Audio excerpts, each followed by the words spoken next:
America అధ్యక్షుడు Donald Trump H-1B visa సంస్కరణలపై స్వరం మార్చారు. అమెరికా శ్రామిక శక్తిలో కీలక స్థానాలను భర్తీ చేయడానికి ప్రత్యేక నిపుణులైన విదేశీ ఉద్యోగులను నియమించుకోవడం అవసరమేనన్నారు. అమెరికా వద్ద అనుకున్న స్థాయిలో ప్రతిభావంతులు లేరని అంగీకరించారు. అయితే అమెరికాకు చెందిన ఉద్యోగులు బయట నుంచి వచ్చే వారి దగ్గర నైపుణ్యాలు నేర్చుకోవాలని సూచించారు.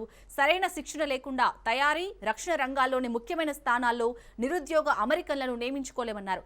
ఇటీవల ఓ న్యూస్ ఛానల్కి ఇచ్చిన ఇంటర్వ్యూలో అమెరికా అధ్యక్షుడు మాట్లాడుతూ ఈ వ్యాఖ్యలు చేశారు. రక్షణ రంగానికి చెందిన జార్జియాలోని ఓ ఫ్యాక్టరీ నుంచి అధిక సంఖ్యలో విదేశీ కార్మికులను ఉద్యోగం నుంచి తొలగించడం వల్ల కొన్ని ముఖ్యమైన ఉత్పత్తుల తయారీలో అనుకోని పరిస్థితులు ఎదుర్కోవాల్సి వచ్చిందని ట్రంప్ పేర్కొన్నారు.